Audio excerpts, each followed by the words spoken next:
Hello everyone welcome you all in your own channel learn everything. So ਅਸੀਂ ਕਰ ਰਹੇ ਸੀ physics ਦਾ thermodynamics. ਉਹਦੇ ਵਿੱਚ ਨੈਕਸਟ ਜੋ ਕਨਸੈਪਟ ਕਰਾਂਗੇ ਦੈਟ ਇਜ਼ ਐਂਟਰੋਪੀ। ਪਹਿਲੀ ਵੀਡੀਓ ਦੇ ਵਿੱਚ ਮੈਂ ਤੁਹਾਨੂੰ ਫਰਸਟ ਲਾਈਨ ਜ਼ੀਰੋਥ ਲਾ ਆਫ ਥਰਮੋਡਾਇਨਾਮਿਕਸ ਸਮਝਾ ਚੁੱਕੀ ਹਾਂ, ਠੀਕ ਹੈ। ਸੋ ਐਂਟਰੋਪੀ ਕੀ ਹੈ, ਜਿਹੜੀ ਸਾਨੂੰ ਡਾਇਰੈਕਟ ਲਿੰਕ ਦੱਸਦੀ ਆ। ਫਸਟ ਆਫ ਆਲ ਮੈਂ ਤੁਹਾਨੂੰ ਉਹਦਾ ਦੱਸ ਦਿੰਦੀ। ਐਂਟਰੋਪੀ ਐਕਚੁਅਲੀ ਅੱਗੇ ਅਸੀਂ ਫਿਜ਼ੀਕਲ ਡੈਫੀਨੇਸ਼ਨ ਵੀ ਕਰਾਂਗੇ। ਜੋ ਐਂਟਰੋਪੀ ਆ ਨਾ, ਉਹ ਹੁੰਦੀ ਕਿਸੇ ਚੀਜ਼ 'ਚ ਕਿੰਨਾ ਡਿਸਆਰਡਰ ਆ, ਕਿੰਨੀ ਰੈਂਡਮਨੈਸ ਆ, ਠੀਕ ਹੈ। ਜਿੱਦਾਂ ਗੈਸਿਸ 'ਚ ਐਂਟਰੋਪੀ ਬਹੁਤ ਜ਼ਿਆਦਾ ਹੁੰਦੀ ਹੈ, ਉਹ ਕਿਤੇ ਪਾਸੇ ਨੂੰ ਵੀ ਜਾ ਸਕਦੀ ਹੈ ਨਾ, ਸੋਲਿਡ 'ਚ ਸਭ ਤੋਂ ਘੱਟ ਹੁੰਦੀ ਹੈ। ਐਂਟਰੋਪੀ ਮਤਲਬ ਡਿਸਆਰਡਰ ਕਿੰਨਾ ਆ, ਰੈਂਡਮਨੈਸ, ਆਜ਼ਾਦੀ ਕਿੰਨੀ ਆ, ਕਿੰਨੇ ਕੁ ਮੋਲੀਕਿਊਲ ਆਜ਼ਾਦ ਹੈਗੇ ਆ, ਠੀਕ ਹੈ। ਉਹ ਡਿਗਰੀ ਆਫ ਫਰੀडम ਕਹਿ ਸਕਦੇ ਉਹਨੂੰ, ਉਹ ਹੁੰਦੀ ਐਂਟਰੋਪੀ। ਜੇ ਅਸੀਂ ਥਰਮੋਡਾਇਨਾਮਿਕਸ ਦੀ ਗੱਲ ਕਰੀਏ ਤਾਂ ਉਹਦੇ ਵਿੱਚ ਕੀ ਕਹਿੰਦੇ, ਡਾਇਰੈਕਟ ਲਿੰਕ ਸਾਨੂੰ ਦੱਸਦੀ ਆ between the thermodynamic and statistical description of thermal system, ਠੀਕ ਹੈ। ਇਹ ਸਾਨੂੰ ਡਾਇਰੈਕਟ ਲਿੰਕ ਕਿਹਦੇ ਵਿੱਚ ਪ੍ਰੋਵਾਈਡ ਕਰਦੀ ਹੈ, ਥਰਮੋਡਾਇਨਾਮਿਕਲ ਤੇ ਸਟੈਟਿਕਲ ਡਿਸਕ੍ਰਿਪਸ਼ਨ ਕਿਸੇ ਵੀ ਥਰਮੋਡਾਇਨਾਮਿਕ ਸਿਸਟਮ ਦੀ। ਕਲੀਅਰ। ਇਹਦੇ ਵਿੱਚ ਸਾਡੇ ਕੋਲ ਇਹ ਵੀ ਦੇਖ ਲਓ, ਜਿਹੜੀਆਂ ਡਿਸਕ੍ਰਿਪਸ਼ਨਸ ਹੁੰਦੀਆਂ ਆ, ਮੈਂ ਤੁਹਾਨੂੰ ਵੀ ਦੱਸ ਦਿੰਦੀ ਹਾਂ। ਜਿਹੜੀਆਂ ਡਿਸਕ੍ਰਿਪਸ਼ਨ ਹੁੰਦੀਆਂ ਕਿਸੇ ਵੀ ਥਰਮਲ ਸਿਸਟਮ ਦੀਆਂ, ਉਹ ਦੋ ਤਰੀਕੇ ਨਾਲ ਦੇ ਦਿੱਤੀਆਂ ਜਾ ਸਕਦੀਆਂ। ਇੱਕ ਹੈਗੀਆਂ without taking into account the internal structure of the system and by taking account the internal structure of the system। यानी कि किसी भी थर्मल सिस्टम ਦੀਆਂ ਤੁਸੀਂ ਦੋ ਤਰ੍ਹਾਂ ਡਿਸਕ੍ਰਿਪਸ਼ਨ ਦੇ ਸਕਦੇ। ਇੱਕ ਵਾਰੀ ਤੁਸੀਂ ਉਹਦੀ ਇੰਟਰਨਲ ਸਟਰਕਚਰ ਦਾ ਧਿਆਨ ਰੱਖੋਗੇ, ਦੂਸਰੀ ਵਾਰੀ ਹੈਗਾ without taking into account the internal structure of the system. The farmer ਜਿਹੜੀ ਪਹਿਲੀ ਹੈਗੀ ਆ, ਜਿਹਦੇ ਵਿੱਚ ਆਪਾਂ ਕਰਦੇ ਹੈਗੇ ਵਿਦਾਊਟ ਟੇਕਿੰਗ ਇਨਟੂ ਅਕਾਊਂਟ ਦਾ ਇੰਟਰਨਲ, ਮਤਲਬ ਇੰਟਰਨਲ ਸਟਰਕਚਰ ਦਾ ਧਿਆਨ ਨਹੀਂ ਰੱਖਦੇ, ਠੀਕ ਹੈ, ਉਹਨੂੰ ਬੋਲਦੇ ਆ ਥਰਮੋਡਾਇਨਾਮਿਕ ਡਿਸਕ੍ਰਿਪਸ਼ਨ। ਐਂਡ ਦਾ ਲੇਟਰ ਜਿਹੜੀ ਦੂਸਰੀ ਆ, ਜਿਹਦੇ ਵਿੱਚ ਧਿਆਨ ਰੱਖਦੇ ਆ, ਦੈਟ ਇਜ਼ ਸਟੈਟਿਕਲ ਡਿਸਕ੍ਰਿਪਸ਼ਨ। ਕਲੀਅਰ। ਸੋ ਇਹੀ ਜਿਹੜੀਆਂ ਦੋਨਾਂ ਦੇ ਵਿੱਚ ਜਿਹੜਾ ਡਾਇਰੈਕਟ ਲਿੰਕ ਸਾਨੂੰ ਪ੍ਰੋਵਾਈਡ ਕਰਦੀ ਹੈ, ਦੈਟ ਇਜ਼ ਐਂਟਰੋਪੀ, ਠੀਕ ਹੈ। ਉਹਦੇ ਵਿੱਚ ਇੱਕ ਹੋਰ ਗੱਲ ਦੇਖ ਲਓ, ਜਿਹੜਾ ਥਰਮੋਡਾਇਨਾਮਿਕ ਡਿਸਕ੍ਰਿਪਸ਼ਨ ਹੈਗੀ ਥਰਮਲ ਸਿਸਟਮ ਦੀ, ਉਹ ਮੈਕਰੋਸਕੋਪਿਕ ਹੁੰਦੀ ਨੇਚਰ 'ਚ, ਠੀਕ ਹੈ। And carried out in term of directly measure physical quantity like volume, pressure, temperature, ਠੀਕ ਹੈ। ਇਹ ਹੈਗੀ ਆ ਮੈਕਰੋਸਕੋਪਿਕ। ਤੇ ਜਿਹੜੀ ਸਟੈਟਿਕਲ ਆ, ਦੈਟ ਇਜ਼ ਮਾਈਕਰੋਸਕੋਪਿਕ। ਅਗੇਨ ਦੱਸਦੀਆਂ, ਜਿਹੜੀਆਂ ਡਿਸਕ੍ਰਿਪਸ਼ਨ ਹੁੰਦੀਆਂ ਕਿਸੇ ਵੀ ਥਰਮਲ ਸਿਸਟਮ ਦੀਆਂ, ਉਹਨੂੰ ਅਸੀਂ ਦੋ ਤਰੀਕੇ ਨਾਲ ਡਿਫਾਈਨ ਕਰ ਸਕਦੇ। ਵਿਦਾਊਟ ਟੇਕਿੰਗ ਇਨਟੂ ਅਕਾਊਂਟ ਦਾ ਇੰਟਰਨਲ ਸਟਰਕਚਰ ਹੋ ਗਿਆ ਥਰਮੋਡਾਇਨਾਮਿਕ ਡਿਸਕ੍ਰਿਪਸ਼ਨ, ਤੇ ਜਿਹੜੀ ਦੂਸਰੀ ਹੈਗੀ ਆ with by taking account the internal structure, that is called statical description। ਤੇ ਜਿਹੜੀ thermodynamic description ਹੈਗੀ, that is macroscopic, ਠੀਕ ਹੈ। ਐਂਡ ਜਿਹੜੀ statical ਹੈ, that is microscopic। ਸੋ ਉਹੀ ਮੈਂ ਇਹਦੇ ਵਿੱਚ ਤੁਹਾਨੂੰ ਅੱਗੇ ਇਹਦੇ ਵਿੱਚ ਦੱਸਣ ਦੀ ਕੋਸ਼ਿਸ਼ ਕੀਤੀ ਹੈ ਕਿ ਜੋ ਐਂਟਰੋਪੀ ਹੈ, ਉਹ ਕੀ ਸਾਨੂੰ ਦੱਸਦੀ ਹੈ, direct link between the thermodynamic and statistical description of the thermal system. ਕਿਸੇ ਥਰਮਲ ਸਿਸਟਮ ਦੀ ਥਰਮੋਡਾਇਨਾਮਿਕ ਤੇ ਸਟੈਟਿਕਲ ਡਿਸਕ੍ਰਿਪਸ਼ਨ ਦੋਨਾਂ ਦੇ ਵਿੱਚ ਡਾਇਰੈਕਟ ਲਿੰਕ ਜਿਹੜਾ ਸਾਨੂੰ ਉਹ ਪ੍ਰੋਵਾਈਡ ਕਰਦੀ ਹੈ। ਅੱਗੇ ਸਾਡੇ ਕੋਲ ਵੈਰੀ ਇੰਪੋਰਟੈਂਟ ਆ ਜਾਂਦਾ ਸਟੈਟਿਕਲ ਡੈਫੀਨੇਸ਼ਨ ਆਫ ਐਂਟਰੋਪੀ। ਹੁਣੇ ਪੂਰਾ ਆਰਟੀਕਲ ਨਹੀਂ ਕਰਨਾ, ਜਿਹਦੇ ਵਿੱਚੋਂ ਮੇਨ ਹੈ ਮੈਂ ਤੁਹਾਨੂੰ ਦੱਸਾਂਗੀ, ਉਹੀ ਤੁਸੀਂ ਯਾਦ ਕਰਨਾ। ਇਹ ਫਾਰਮੂਲਾ ਯਾਦ ਕਰੋ ਕਿ S = K log W। ਦੇਖੋ, ਜੇ ਤਾਂ ਮੈਂ ਗੱਲ ਕਰਾਂ ਸਟੈਟਿਕਲ ਡੈਫੀਨੇਸ਼ਨ ਦੀ, ਉੱਥੋਂ ਤਾਂ ਐਂਟਰੋਪੀ S ਐਂਟਰੋਪੀ ਹੁੰਦੀ ਹੈ, S ਦੀ ਵੈਲਿਊ ਕੀ ਜਾਂਦੀ K log W। ਬਟ ਜੇ ਮੈਂ ਥਰਮੋਡਾਇਨਾਮਿਕ ਡੈਫੀਨੇਸ਼ਨ ਦੱਸਾਂ ਤੁਹਾਨੂੰ, ਤੇ ਉਹ ਹੁੰਦੀ DS = delta Q upon T is temperature, okay। यानी change in heat upon temperature is called entropy। ਇਹਦੇ ਵਿੱਚ ਥਰਮੋਡਾਇਨਾਮਿਕ ਪੇਪਰ 'ਚ ਪੁੱਛਿਆ ਜਾ ਸਕਦਾ, according to ਥਰਮੋਡਾਇਨਾਮਿਕ definition ਐਂਟਰੋਪੀ the Ki value ਹੈਗੀ ਆ। ਐਂਟਰੋਪੀ ਸਾਡੇ ਸਿਲੇਬਸ 'ਚ ਵੀ ਮੈਂਸ਼ਨ ਹੈਗਾ। ਸਟੈਟਿਕਲ ਜ਼ਿਆਦਾ ਇੰਪੋਰਟੈਂਟ ਆ, S = K log W, ਕਿਉਂਕਿ ਇਹ ਫਾਰਮੂਲਾ ਅਸੀਂ ਬਹੁਤ ਜਗ੍ਹਾ ਦੇਖਿਆ ਹੁੰਦਾ, ਬਟ ਇਹ ਸਾਡੇ ਹੀ ਨਵਾਂ। ਇੱਥੇ W ਕੀ ਹੈ, thermodynamic probability, and K is the Boltzmann constant। Clear? This is the statical definition of entropy। Statical definition ਦੇ according entropy is = K log W। Formula ਯਾਦ ਕਰਨਾ ਤੁਸੀਂ, ਠੀਕ ਹੈ। ਅੱਗੇ ਦੀ ਯੂਨਿਟ ਕੱਢਾਂਗੇ। ਦੇਖੋ, ਹੀਟ ਦੇ ਕੀ ਹੁੰਦੇ, ਜਾਊਲ, ਟੈਂਪਰੇਚਰ ਦੇ ਕੈਲਵਿਨ ਕੀ ਆ ਜਾਏਗਾ, ਜਾਊਲ ਪਰ ਕੈਲਵਿਨ। ਕਲੀਅਰ। ਜੇ ਤੁਸੀਂ ਇਹਦੀ ਅਲੱਗ ਹੋਰ ਸਿਸਟਮ 'ਚ ਕਰਨਾ ਹੈ ਤੇ ਫਿਰ ਕਿਲੋ ਕੈਲੋਰੀ ਦੇ ਵਿੱਚ ਵੀ ਲਿਖ ਸਕਦੇ ਹੋ। ਕਲੀਅਰ। ਉਹਦਾ ਜੋਲ ਪਰ ਕੈਲਵਿਨ, ਤੁਹਾਨੂੰ ਪਤਾ એનર્ਜੀ ਆ, ਹੀਟ ਆ, ਹੀਟ ਨੂੰ ਜਾਊਲ 'ਚ ਲਿਖੋਗੇ, ਟੈਂਪਰੇਚਰ ਕੈਲਵਿਨ ਤੇ ਬਣ ਗਿਆ ਜਾਊਲ ਪਰ Kelvin. This is a statical definition, this is according to thermodynamic definition। Clear? ਅੱਗੇ ਹੈਗੇ ਫੈਕਟਰ ਵਿੱਚ ਇਫੈਕਟ ਦਾ factor on which the entropy of system depend. ਹੁਣ ਕਿਹੜੇ ਫੈਕਟਰਸ ਤੇ ਡਿਪੈਂਡ ਕਰਦੀ ਹੈ, ਬਹੁਤ ਜ਼ਿਆਦਾ ਇੰਪੋਰਟੈਂਟ ਆ। The entropy of system depend upon the thermodynamic probability. ਇੱਕ ਤਾਂ ਅਸੀਂ ਫਾਰਮੂਲੇ ਤੋਂ ਕੀਤਾ ਹੈ ਕਿ ਤੇ ਡਿਪੈਂਡ ਕਰਦੀ ਥਰਮੋਡਾਇਨਾਮਿਕ ਪ੍ਰੋਬੇਬਿਲਿਟੀ ਤੇ, ਠੀਕ ਹੈ। A system consists of a very large number of particles spend most of the time in the most probable state। ਹੁਣ ਜਦੋਂ ਕਿਸੇ ਸਿਸਟਮ ਦੇ ਕੋਲ ਬਹੁਤ ਸਾਰੇ ਲਾਰਜ ਨੰਬਰ ਆਫ ਪਾਰਟੀਕਲ ਹੁੰਦੇ ਆ ਤੇ ਉਹ ਜ਼ਿਆਦਾ ਟਾਈਮ ਸਪੈਂਡ ਕਰਦਾ ਹੈ ਮੋਸਟ ਪ੍ਰੋਬੇਬਲ ਸਟੇਟ ਦੇ ਵਿੱਚ, ਠੀਕ ਹੈ। ਦੇਅਰਫੋਰ ਵੀ ਕੈਨ ਰਾਈਟ ਇਹਨੂੰ S = K in log W। Maximum ਕਿਉਂ ਲਿਖ ਲਿਆ, ਕਿਉਂਕਿ ਹੁਣ ਅਸੀਂ ਕਿਹਾ ਜਦੋਂ ਲਾਰਜ ਨੰਬਰ ਆਫ ਪਾਰਟੀਕਲ ਹੋ ਗਏ, ਜਿਹੜਾ ਪਾਰਟੀਕਲ ਉਹ ਜ਼ਿਆਦਾ ਟਾਈਮ ਕਿੱਥੇ ਸਪੈਂਡ ਕਰੇਗਾ, ਇਸ ਮੋਸਟ ਪ੍ਰੋਬੇਬਲ ਸਟੇਟ ਦੇ ਵਿੱਚ, ਇਸ ਲਈ ਇੱਥੇ M ਲਗਾ ਦਿੱਤਾ, ਠੀਕ ਹੈ। WM is the probability of most probable state, ठीक है, लार्ज नंबर के केस च मोस्ट प्रोबेबल स्टेट दी। सो ये तो असीं की कनक्लूजन कढ़िया कि जिहड़ी थर्मोडायनामिक प्रोबेबिलिटी किसी सिस्टम की किते डिपेंड करदी, एक नंबर ऑफ पार्टिकल ते कि जिन्ने ज़्यादा नंबर ऑफ पार्टिकल्स होणगे, दूसरी है number of face space cells कि किन्ने फेस स्पेस सैल्स हैगे ने, ठीक है। स्टैटिक्स दे विच तुहानूं चीज़ां क्लीयर होणगियां कुछ, ठीक है, बट फिलहाल ही तुसीं जद इहदे विच की देखना कि किहड़े फैक्टर्स डिपेंड करदी, नंबर ऑफ पार्टिकल्स किन्ने आ सिस्टम दे विच, दूसरा number of phase of space cell किन्ने हैगे, ठीक है, फेस स्पेस सैल्स जी बोलदे इन्हां नूं, ये किन्ने हैगे, ठीक है। सो इहदे तो अगे देखो तुहानूं दसदी हां मैं,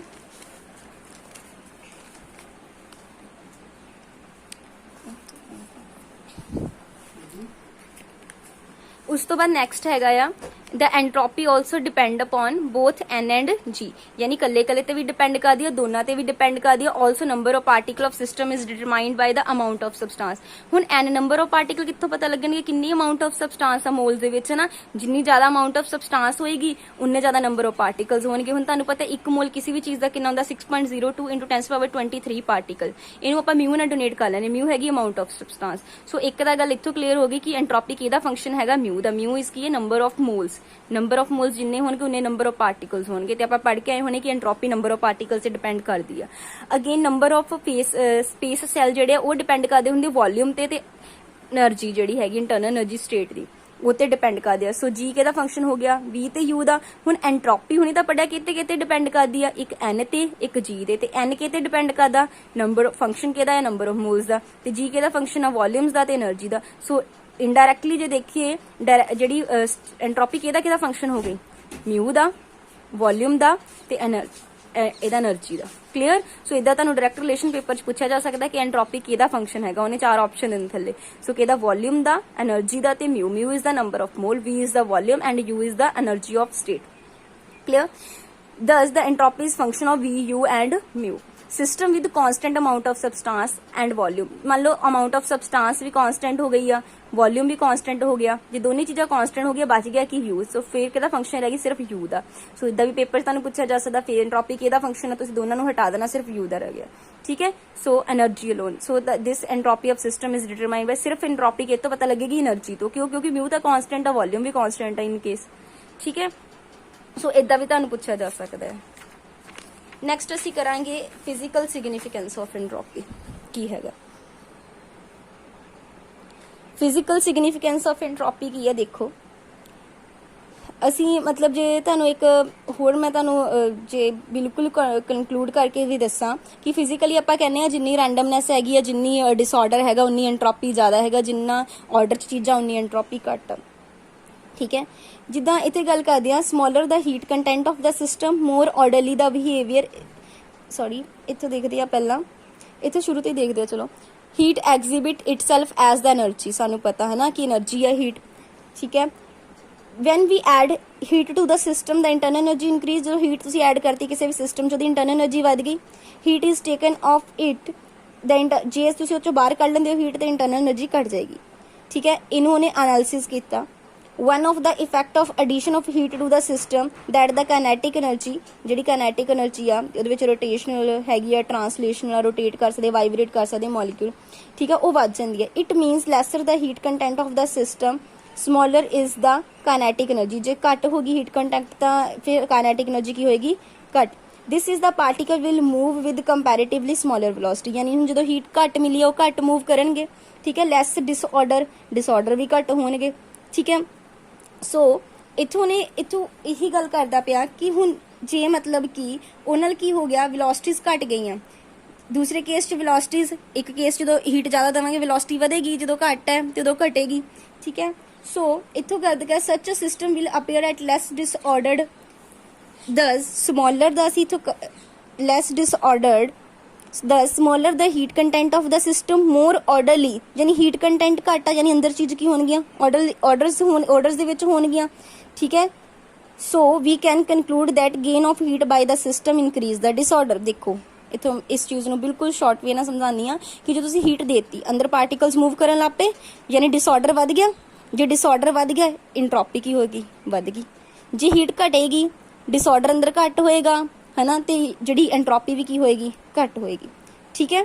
सो यानी तो कह सकते increase in entropy of the system implies increase in the disorder with in the system and vice versa. यानी फिजिकल सिग्निफिकेंस यही गल करता कि जिन्नी ज़्यादा हीट दोगे जिन्ना डिसऑर्डर वधेगा उन्नी ज़्यादा की होएगी उहदे विच एंट्रोपी वधेगी। यानी इनडायरैक्टली जे गल करिए कि एंट्रोपी का सीधा जिहड़ा लिंक हैगा, डायरैक्टली भी जे गल करिए फिर देखिए कि डायरैक्टली लिंक कितना हैगा डिसऑर्डर नाल। जिन्ना चीज़ां खिलरनगियां आले दुआले डिसऑर्डर फ्रीडम च जाणगियां उन्नी ज़्यादा की होएगी एंट्रोपी होएगी। This is the physical significance of entropy. So entropy ने जिहड़ी मेन गल कीती है वो ही कीती है।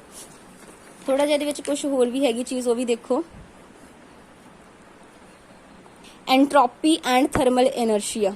ठीक है, ये भी थोड़ा देख लो कि थर्मल एनर्शिया की किहड़ी गल कीती है इहने। तुसीं इहदे विच याद रखियो कि जिहड़ी एंट्रोपी आ वो may be termed as thermal inertia of the system. ये थर्मल इनर्शिया सिस्टम का इनू आपां डिफाइन कर दिंदे आ। Although the entropy is physical quantity which can be measured as expressed. हुण देखो ये भी तो एक क्वांटिटी है, फिजिकल क्वांटिटी जिन्होंने आपां मेजर भी कर सकते हैं, एक्सप्रैस भी कर सकते हैं, है ना, which can be expressed in number, that it's somewhat difficult to have visualize। यानी इनू कई बार विजुलाइज करन दे विच डिफिकल्टी आंदी है as the case with other physical quantity connected, मतलब बाकियां नालों। ठीक है, thermodynamic system like pressure volume temperature ਜਿਹੜੀਆਂ ਇਹ ਸਾਰੀਆਂ प्रॉपर्टीज है ईजीली ਜਿਹੜੀਆਂ विजुलाइज हो ਜਾਂਦੀਆਂ, बट इनू विजुलाइज थोड़ा औखा करना। In the respect it bear a direct analogy to the internal energy which is also difficult to conceptualise. फिर मतलब डायरैक्टली इंटरनल एनर्जी नाल लिंक है कि जिन्होंने भी कंसैप्चुलाइज करना भी औखा है for a system as a whole. ठीक है, both entropy and internal energy, मतलब दोनों गल करिए both entropy and internal energy can be mentally conceptualised in term of behaviour of इस कॉन्स्टिट्यूएंट पार्टिकल। यानी कि कॉन्स्टिट्यूएंट पार्टिकल्स तो आप किते ना किते कंसैप्चुलाइज करते हैं। ठीक है, it has already been explained that every system tends to be in the state of maximum entropy। हुण तुसी दसो कोई भी सिस्टम आ वो चाहेगा डिसऑर्डर, तुसी भी तो फ्रीडम चाहते हो सारे, हर इंसान फ्रीडम चाहता है, हर कोई चाहता है डिसऑर्डर दे विच रहना। ठीक है, सो मतलब सानू इन्ना तो पता हर कोई चाहता है कि मैक्सिमम एंट्रोपी होवे।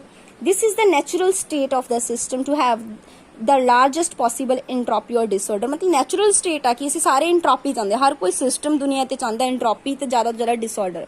ठीक है, and effect have to made to change the entropy just an effort to have made the change of the state of the system rest और मोशन। यानी कि उत्थे तुहानूं एफर्ट्स करने पैणगे फिर उहदी फ्रीडम नूं चेंज करने लई। लाइक तुसीं जो अपने आप डिसिपलिन च लैके आते हो एफर्ट्स करते हो ना, अदरवाइज तुसीं फ्रीडम च रहना चाहते हो लाइक इदी सारे सिस्टम, यानी उत्थे एफर्ट्स करने पैंदे आ रेस्ट या मोशन चेंज करने लई। उत्थों ही एनर्शिया का कॉन्सैप्ट बनिया। ठीक है, इस करके इनू आपां थर्मल एनर्शिया कहते हैं। ठीक है, क्यों? क्योंकि एंट्रोपी एक स्टेट है जिहदे विच हर कोई रहना चाहता है। ठीक है, कि मैं इस स्टेट च एनर्शिया भी दिंदा ना रेस्ट तो रेस्ट दे विच वो चीज़ रहना चाहती, मोशन ते मोशन दे विच ओदी उत्थों बनया थर्मल एनर्शिया।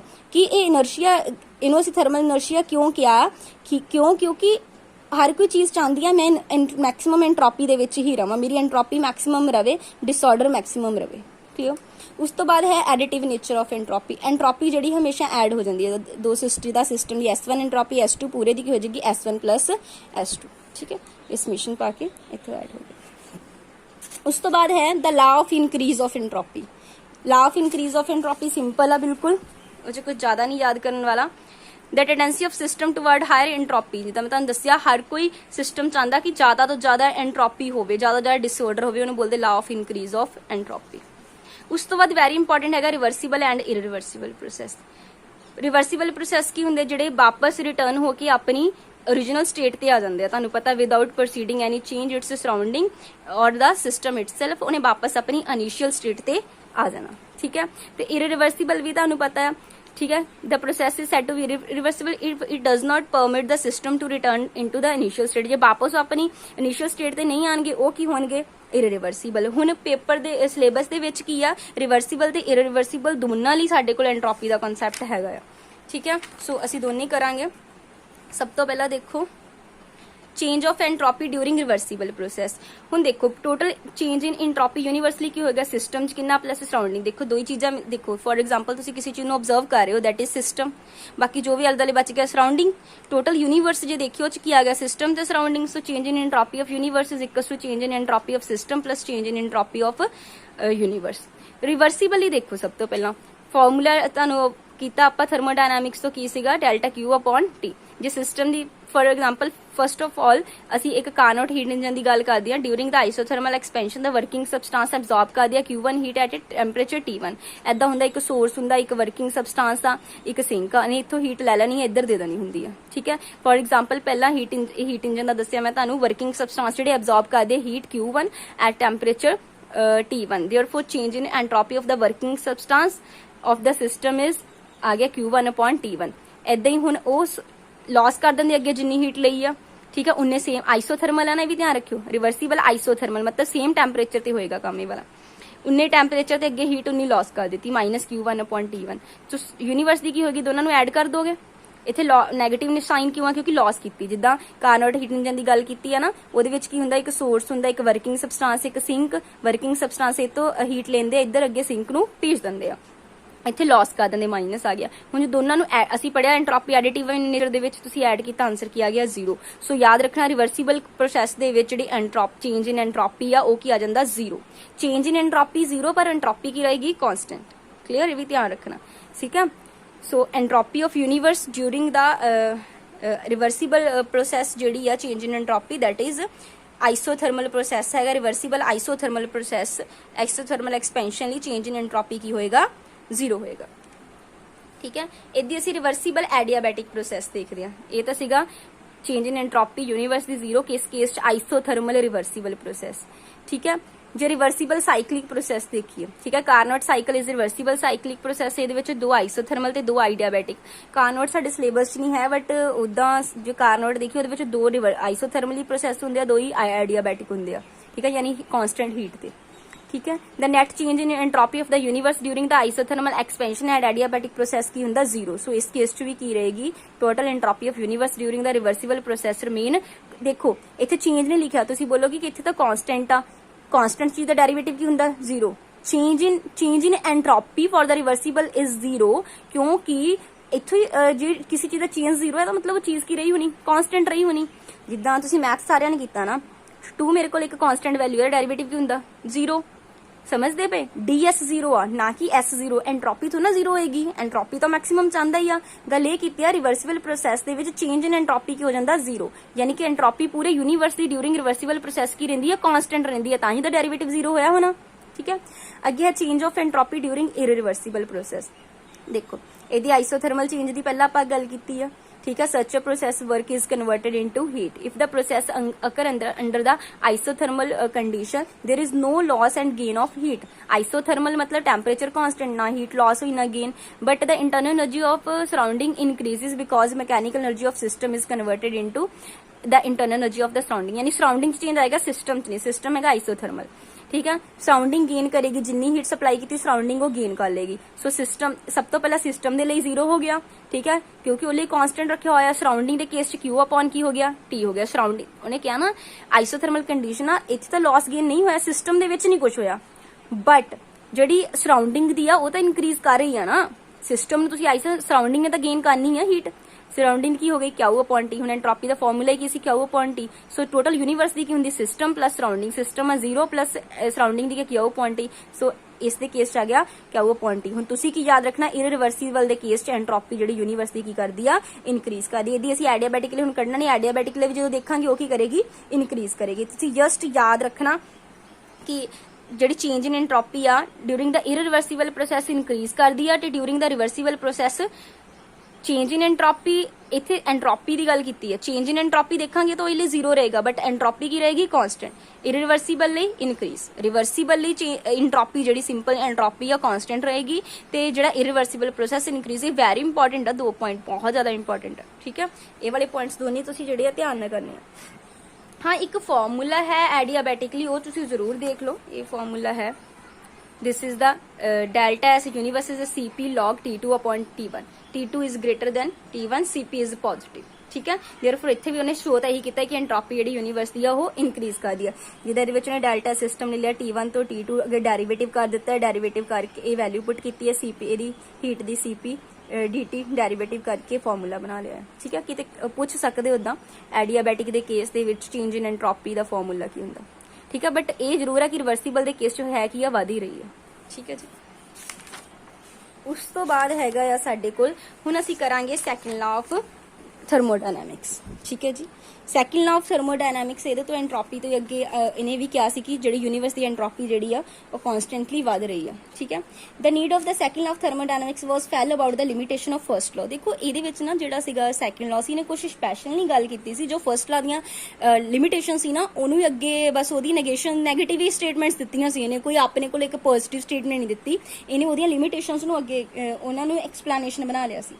ਠੀਕ ਹੈ, clear natural phenomena, for example it failed to indicate the direction of flow of heat। ਪੜਾਇਆ ਤਾਂ ਮੈਂ ਪਿਛਲੀ ਵੀਡੀਓ ਦੇ ਵਿੱਚ ਕਿ ਫੇਲ ਸੀਗਾ, ਮੈਂ ਡਾਇਰੈਕਸ਼ਨ ਨਹੀਂ ਦੱਸ ਸਕਿਆ ਸਾਨੂੰ ਹੀਟ ਕਿੱਧਰੋਂ ਕਿੱਧਰ ਫਲੋ ਕਰਦੀ ਆ। also it not able to explain why heat cannot be spontaneously converted into work। Sorry the sorry heat work ਚ ਕਿਉਂ ਨਹੀਂ ਕਨਵਰਟ ਹੋ ਸਕਦੀ ਹੈ ਨਾ, ਇਹ ਵੀ ਪੜਵਾਇਆ ਸੀਗਾ। most important statement of the second law of thermodynamics is often quoted in the scientific literature are due to Kelvin and Clausius. Kelvin ਤੇ ਕਲੌਜ਼ਿਸ ਦੀਆਂ ਸਭ ਤੋਂ ਜ਼ਿਆਦਾ ਇੰਪੋਰਟੈਂਟ ਜਿਹੜੀਆਂ ਸਟੇਟਮੈਂਟਸ ਚੱਲੀਆਂ ਉਹ ਇਹੀ ਸੀਗੀਆਂ ਸੈਕੰਡ ਲਾ ਆਫ ਥਰਮੋਡਾਇਨਾਮਿਕਸ, ਤੁਸੀਂ ਦੋਨੇ ਯਾਦ ਰੱਖਣੀਆਂ।